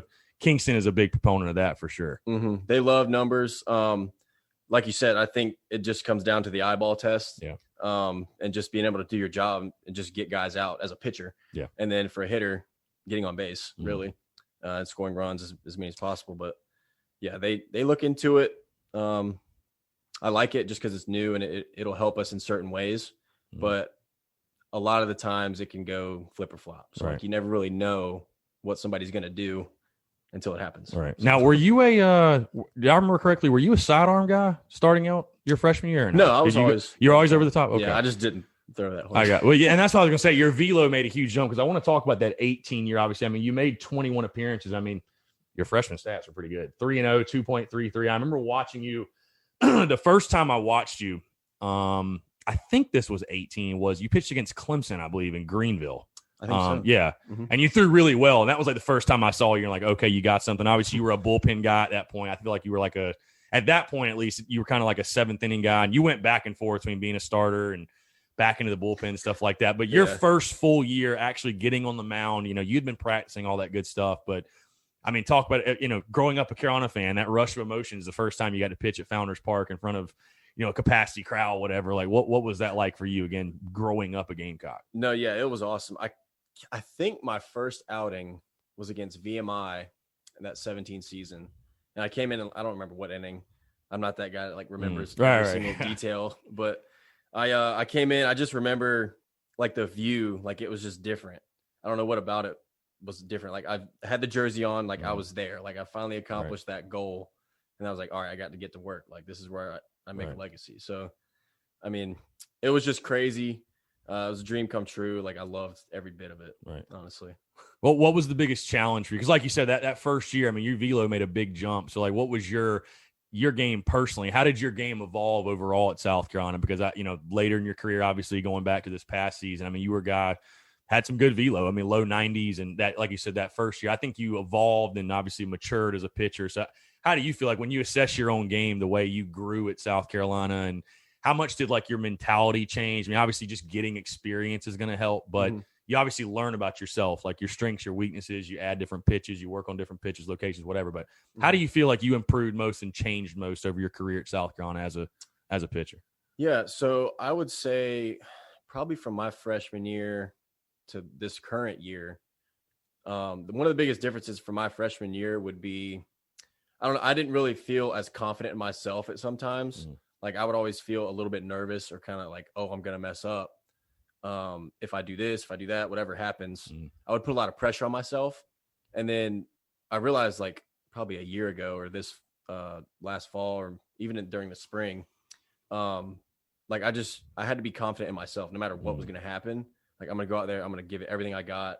Like no matter what happens, like I'm going to win no matter what. So like people don't get the mind game that it is. Like baseball is unlike any other sport, and it literally is mental warfare. I mean, and if you don't, like you're saying, if you don't trust yourself, believe in yourself, throw every pitch with conviction, you hear coaches talk about that. I mean, the game will eat you alive. It will eat you alive. Got to be confident. Can't let the bad memories stick around too long. That's why I try to forget like a short-term memory about you have to outings. As a pitcher. Have to. Got to. Yeah. I don't know. I guess another thing is just focusing on what you're good at and making sure you're good at that and don't be just kind of mediocre at everything. So like I had a decent changeup, so I would throw the changeup every day in practice, make sure it was feeling good. Just focusing on what you're good at and just putting up numbers, honestly. For sure. Doing what you can do. Now, that 18 season, again, Kingston's first year, really, really interesting because it started off not very great. Lose the series to Clemson yet again. Things are off to a rocky start. And I ask everybody about this played with you on that team, that PC game. You lose that midweek, and it's like a come to Jesus moment with Kingston. He takes whatever away from you guys, the players' lounge or whatever. And all just from there, it's just like boom, it clicks. Sweep LSU. You guys go on a run all the way to the Super Regionals in Fayetteville, which I know had to be a crazy experience. But just talk about that season as a whole. I mean, again, you're kind of just getting your feet wet, but also going through this. Like, what do you think clicked for that team? Like, what was it that just all of a sudden just came together? I wish I had an answer for you. I really don't know. Right. Because they were really good players on that team as well. I mean, you look at that pitching staff, really good pitching staff. Yeah. So I think it was just honestly just Kingston kind of, hate to say it like this, but getting in our ass a little bit. Like we just needed that like push. Basically, we were just kind of not soft, but we weren't as together. And then after that, I would say, like obviously the players' lounge was taken away, and then just that like I don't know, it was probably a couple days or a week long of like realizing, oh wow, we're terrible right now. We got to do something. We got to get better. And then we all just kind of meshed, and then it just kind of took off. Yeah, I mean, it definitely clicked. I'll ask you again that first year, did you have like a welcome to the SEC moment, whether it was like in practice or in a game, like where you're like it clicked, you're like, this is not high school anymore. Like, this is the real deal. I think playing that first SEC team, realizing like, oh wow, this is I don't remember who we played. Like I said, I don't remember everything, but playing like the Vanderbilts and the Floridas, Georgias, like they're big schools, but like we're also a big school, and like you got to realize that you're there, like you're at the D1 SEC level, and like I don't know, you just got to turn the switch on. Honestly, I can imagine seeing Emerson Hancock throw 100 from the dugout. I remember I forget who I was talking to, and it was recently too, but they were talking about that, and it was just like, I mean, you're seeing him pump 100. It's like you want to believe you're going to win every game, but like you see that, and then the guy coming out of the bullpen is throwing 98, and it's just like, unbelievable. Okay, might be a long night. I thought that game, just from that performance that he had, that he was going to go 1-1, like no matter. Oh, what. yeah. Like he was sitting 97 in the 7th. Yeah. Like that's like Incredible. MLB numbers. Yeah. So just watching that game and watching him pitch, I was like, wow, this is as close to professional baseball as it gets. Yeah. So for sure. So Yeah. and again, that 18 season, we'll go back to it though. Just talk about again, you're a young buck, but that run through the regional and again, turning it around after the way it started and, going on that run, Kingston's first year, you go to the Supers and you talk about those big time SEC teams and you go to Fayetteville, which is a big time environment. Like their fans are crazy. We all saw it on TV, but I mean, that had to be a really cool experience for you, especially rebounding from the first year where it was just so, down and out coaching change to, you're a game away from Omaha, which is obviously at Carolina. That's the ultimate destination. Just talk about that experience, that going through that. Well, let's see. That year was crazy. So going to Arkansas was actually really fun. Right. We went out their there. fans make it a blast. That's for sure. We played them 7 times that year, 3 during the season, 1 during the SEC tournament, and then 3 obviously in the Super Regional. And they were probably the best team in the nation that year. Unfortunately, they didn't win it, but they were as hot as we were. They were really good. There was 12,000 people there when we were in the regional or Super Regional, and that was easily one of the best environments I've ever played in, just because of the amount of people and how loud it was. And it was just crazy. No, for sure. I mean, watching on TV, you see their fan base, and it's just like. And I've asked guys, heck, that played during the College World Series teams, and they're saying like that's probably the rowdiest environment college baseball wise I've been in. Like their fans are brutal. Yeah. They will eat. They were letting us have it during BP. It was so funny though. This guy wanted to like trade. He had like a straw hat, right? And he wanted to trade us for one of our hats. Right. I was like, I can't do that obviously because it's our game hat. Yeah. They would just say like a bunch of stupid stuff. It was honestly really funny. Not like it wasn't bad, but it was just funny. Right. I don't know. Sure. Yeah. So you go into that 19 season again. You're a big part of this staff, and we all know what happened in 19. Obviously, like I said, comparing it to 17.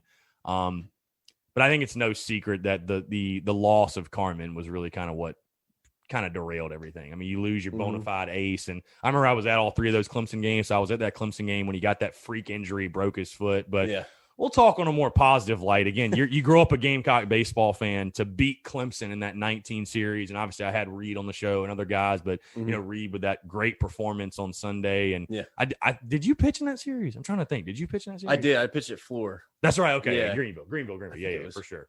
Yeah. I think it was Green because I know you didn't pitch the first one at Clemson, which was that was the Brett Carey game. Yeah. But anyways, phenomenal weekend. I mean, you finally get them. Talk about the rivalry as a whole, because I would argue it's the best college baseball rivalry in the country. And then getting that win over them and you having that personal tie, being from, the local area, I'm sure that had to be extra sweet for you. Yeah, no, it was awesome. I pitched in Greenville, so I really didn't get to – I don't think I pitched at Clemson my whole career. Really? I think I pitched at Floorfield every time we played Clemson. But just getting that satisfaction of, like, finally beating them from, like, earlier in my career, it was nice. Yeah. Like, honestly, it is a big rivalry. There's a ton of people that support it, come out and support each team. So it's a great atmosphere, great rivalry.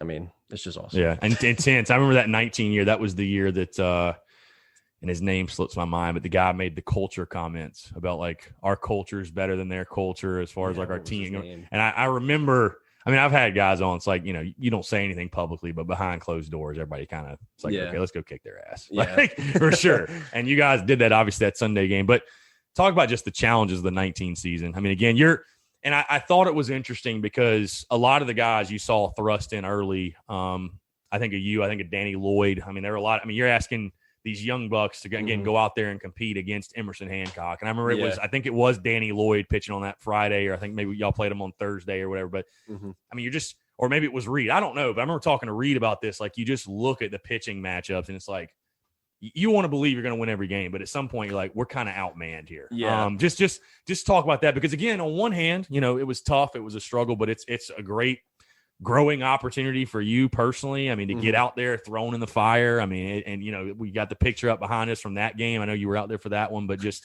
that season as a whole, I'd imagine for you personally, there was a lot of growth there. Yeah. So that season, it started off pretty good, honestly. I think what killed us, I don't want to say when Carmen got hurt. I think it was definitely that last month to where we literally had 10 pitchers. It was like 9 or 10 pitchers left because everyone was hurt. Yeah. Like Tommy John, I hurt my back in April 2019. So I missed the last month. And it was just brutal because we didn't have everyone at full capacity. Like we didn't have our guys. We didn't have Carmen, not playing obviously. with a full deck. I mean, you're just literally, you're literally so not playing with a full deck. We were just trying to scrape by, honestly, but that's all we could do. Yeah. Like we didn't have any other options. So that last month was brutal. I would say there was definitely some positives during that whole season. I can't remember specifically. Well, you overcome adversity and you learn a lot about yourself. And I think there were definitely positives from the individual side. I mean, correct me if I'm wrong. I think that 19 year though, you guys were like leading the nation in home runs for a little bit there. Like the power was there in the our hitting was there. Yeah, hitting was there. But again, in that type of season, you're going to learn a lot about yourself as a player and like, can you overcome adversity? Because again, that's the biggest thing in baseball is you're going to fail more than you succeed. And I mean, obviously there were some memorable moments. We'll talk about the one we were talking about off air a little bit, but that Georgia game. And I mean, maybe it's bad I'm saying that. That's like one of the most memorable outings you had at your career for me is because it was so crazy how it started versus how it ended up. But you go out there and you said it was Georgia, and maybe people won't remember this. Maybe it's just me, but load the bases, nobody out. And everybody's like goes in panic mode on obviously social media is a calm, cool, collected place, right? But anyway, you're watching the game, you're like, oh my God, this might be a long day. You know, I don't know if you struck out the next 3 or you got out of it, whatever. Yeah. No damage done. You end up going like, I think 6 or 7, maybe. I mean, it was 5. Yeah. 4 or 5, a longer outing than we would have expected. It was like a 40 pitch first inning. Yeah. But I'll ask you, just memorable outings. I know, like you said, you don't remember everything from them, but memorable outings, where does that one rank? Because like I said, that was just so crazy. Like I would ask if you ever had an outing like that where it starts out so poorly and then turns out to be like a pretty solid day at the office. Honestly, no. That was probably the only one like that, but it's definitely probably top 3 and most memorable. Like, because it was just such, like, it was so bad and then it went so good. Right. But I would say like probably the top 2 would either be my first win against Vanderbilt. We were down like 7-0 going into the 4th, and I came in out of the bullpen and pitched an inning, got out of it, no runs. And then the next inning, we were up 8-7. I think we scored 8 runs or something like crazy. So I was lined up for the win, and I pitched like 3 1/3. I was eligible for the win, and I got the win, thankfully. But that's one of them. And then playing Tennessee on Sunday, I think in – 17? No, 18. Yeah, 18. I came out of the bullpen with the bases loaded in a 2-0 count. Threw 1 ball, got to 3-0. Or no, it was a 1-0 count, sorry. 1-0 count, threw 2 balls, got to 3-0, bases loaded, 2 outs. Threw 3 straight strikes, struck the guy out and got out of the inning. And we were up like 1. So if the single, like we're going to be down, obviously. So I don't know. That was one of the crazy ones too. It was just kind of like, all right, my back's against the wall. I have to do something here. Just going to throw strikes. Like switching gears a little bit, best hitter you ever faced while you're at Carolina? Is there one guy you can think of like this guy just can't get this guy out for whatever reason? Just like gave you trouble. Yeah, there was, what's his name? From Florida, Nelson. I know who you're talking about. The righty, Nelson something. Maldonado. Yeah. Nelson Maldonado. He always gave me fits. Like, I remember, pretty damn good player too. Yeah, he can Tip swing the cap. Like, I don't know what he's doing now, but he can swing it in college. I threw him like a 0-2 fastball in, trying to jam him, and he somehow like hits it down. He pulls it down the line, and like 2-run score. I was like, oh my gosh, are you kidding me? Like, how did he freaking hit that? And like he always gave me like the toughest at bats, honestly. So he was one of the guys. I never faced like JJ Bleday. I did face Austin Martin in that first Vandy game that I pitched. I can't remember what happened. He's a stud now, but was there a guy on your own team that gave you? Because I mean, obviously you guys battle each other in inter squads and all that. Yeah. Like, was there like a guy on your own team that you just couldn't get for whatever reason? I think so. Brady Allen, I think he's gonna be a stud, but literally, so I think in a I can't remember if it was the Garnet and Black World Series or just a fall scrimmage in general. hit a grand slam off of me. And I kind of asked for it. It was 2-0. I had to throw a fastball, Right. deposits it in center field. So he always gave me fits. That's the only one I can really think of right now. Scrappy. Brady's a scrappy hitter. Yeah, for sure. I mean, that first year, my 2016 fall, I guess you could say Ross Grosvenor, he hit a nuke off me.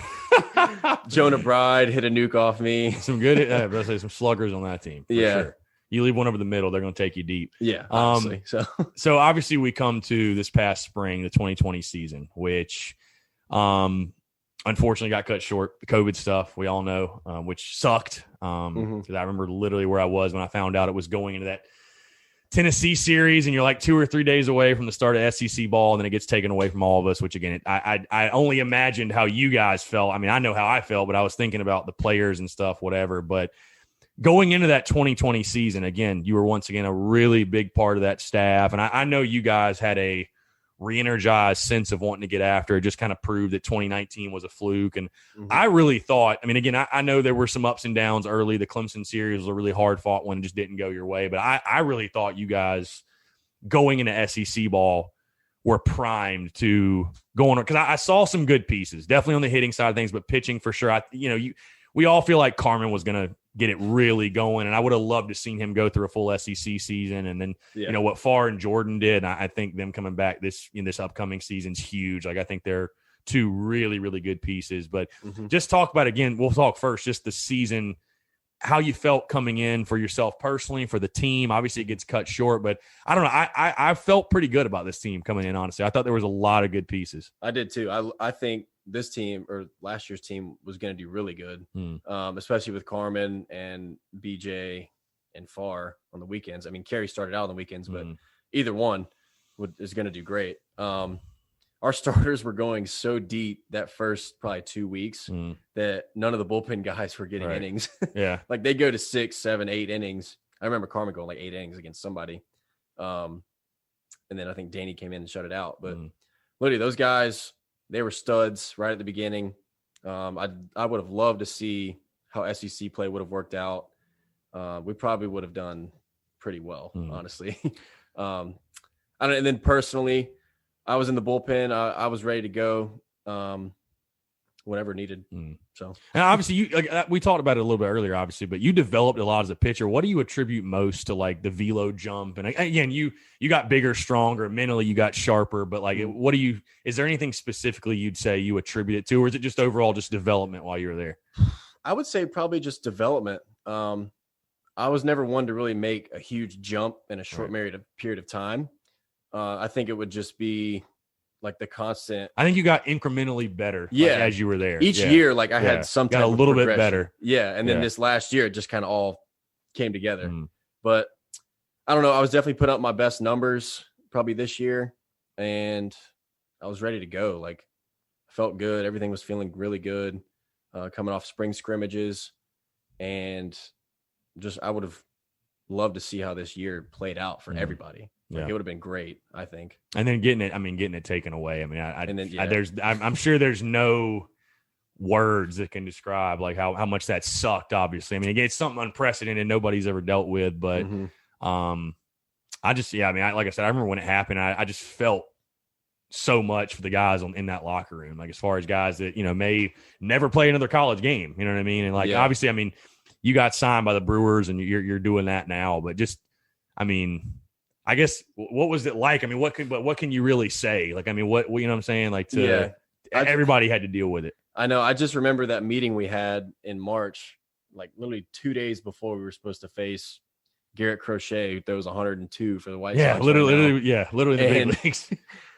I just remember Kingston saying, we all have to go through this right now. We're going to try to stay positive. Unfortunately, our season might be shut down. We don't really know right now. So just kind of having that unknown for the next literally month. We thought it wasn't going to be that long, but I guess just making that initial adjustment, like, like that past weekend was like my last game as a Gamecock. Like that didn't really sink in until like 2 or 3 months after everything shut down. So like just that being taken away, it was tough, but we all stuck together through it. Like we all helped each other out. Like Right. we were all there for each other, but it was just really tough for everyone. So You'll always be part of the COVID team. We tried. You can always say that. I was on the COVID Gamecock team. Yeah, we tried our best to be positive about everything. And I want to ask you too, because again, you get signed by Milwaukee, but it was a weird year for the MLB draft, shortened to 5 rounds, which I thought was just, I thought was madness. But either way, shortened to 5 rounds, and you're a guy, obviously you're looking at your pro future, and you do end up. Did Noah got signed by Milwaukee too, right? He did, you guys are both of the Brewers, okay? Yep. So you both get signed by Milwaukee, but you're going through that.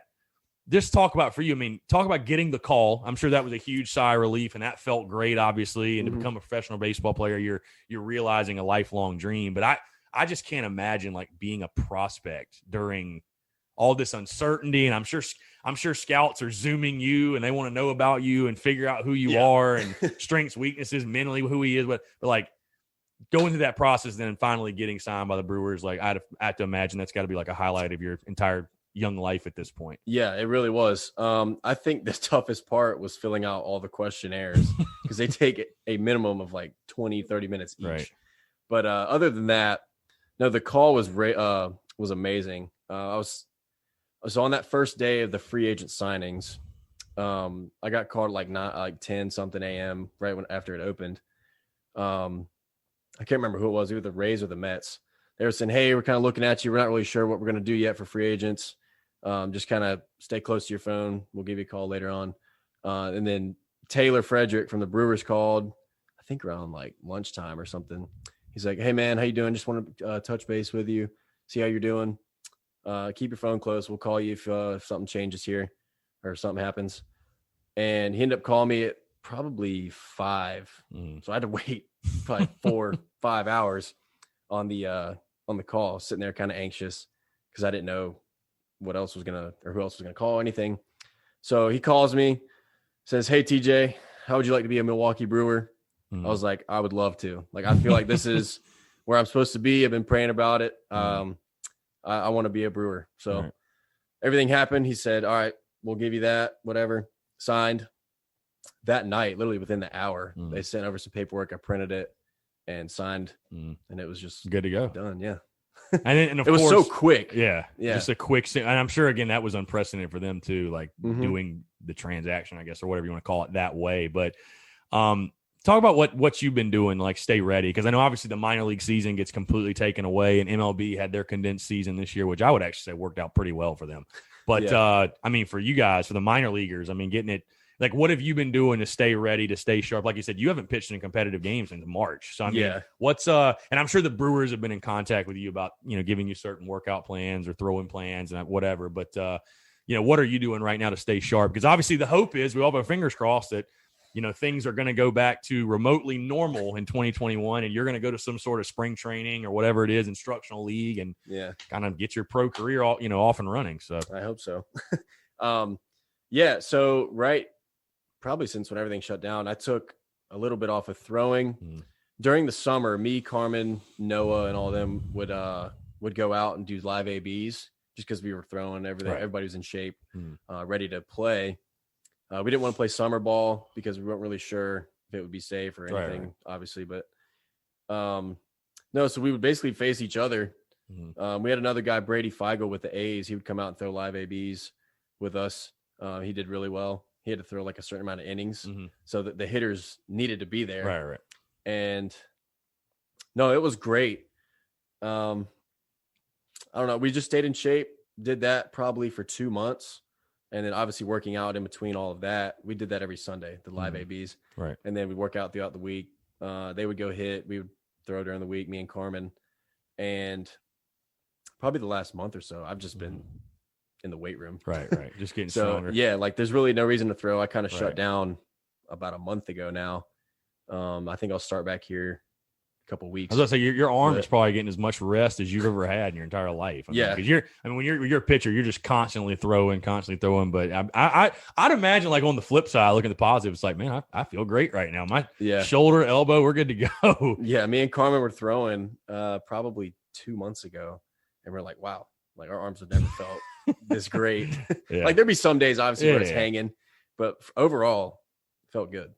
So Yeah, so we just trying to kind of do anything to stay in shape. Yeah. So. Just stay ready. Before I get you out of TJ, I do want to ask you, I know you've been, like you said, we were talking off air to a couple of the scrimmages and stuff like that. I know you probably don't know like all the new guys or whatever, but just looking ahead, again, we're way far off. And I tell people it's so hard to project baseball, especially this far out, because lineups and staff, they can change so much. You bring in these new guys, especially too. And I mean, that is the one thing as far as with the MLB draft shortening is, a lot of college teams got a lot of really good players that decided to come to school. But when you look at this team and this program under Mark Kingston, and not just coming into 2021, but beyond, like, what are the things you like? What are you expecting from this program as a proud Gamecock baseball alum? Let's see. I really think this next year will probably be the best year for college baseball it's had in a while. Yeah, I'd agree. Just because all the talent's returning, a lot of new talent coming in because not a lot of guys signed through the draft. So it's going to be an immense amount of talent, but I think we'll be straight. Like, I think we'll be pretty good. We got our guys. We got some new guys that are doing really well. I've only been to a couple scrimmages, but I'm hearing there's home runs left and right, 95, 96. Well, and then you got Kingston saying, I think you said over 10, maybe 10 or 15 guys are bumping 95 or something. Like, it's crazy, like the velo. So our pitching staff's going to be straight. Hitting's going to be really good. I'm excited to watch them this year. For sure. Just kind of wish I could be out there with them, but yeah, true. No, for sure. I'll definitely be supporting though. Yeah. Oh, absolutely. We'll all be watching. TJ, before I get you out of here, man, it's been a pleasure, by the way. You've been gracious with your time. No problem. Any funny memories, moments, stories behind the scenes you can tell, man, that you can tell on air, I'll say, because I'm sure there's a lot of stuff that happened during your career, but anything that stands out, you personally, team wise, like just funny memories or just great memories from your time at Carolina. Okay. So I would say my freshman year before games, we would all like jam out to music, like funk music, kind of get going, get in a loose kind of mood. Right. Watching Madison Stokes and Hunter Taylor dance like together, like was just one of the funniest things I've ever seen. Like, I took videos of it. I could show them, but obviously I can't right now, but no, just watching that, like seeing how loose they were, seeing how fun it was probably one of the best memories I had from that year because it was like, I know those guys now, and that, like, I talked to Madison a good bit still. It was just so funny, like just being with those guys and bonding with them. It was awesome. Yeah, awesome, dude. Those clubhouse memories, those bus rides, that's the ones that stick out for sure. Well, TJ, again, you've been gracious with your time, man. Thank you so much. I know I speak for all Gamecock fans when I say it was a pleasure watching you do what you did in the Garnet and Black, and best of luck. Obviously, we'll be keeping up with your career with the Brewers, and hope to see get a Shook Brewers jersey here soon. That would be nice. So for TJ Shook, I'm Chris Phillips. We appreciate you guys tuning in, and we'll catch you next time on an episode of the Spurs Up Show.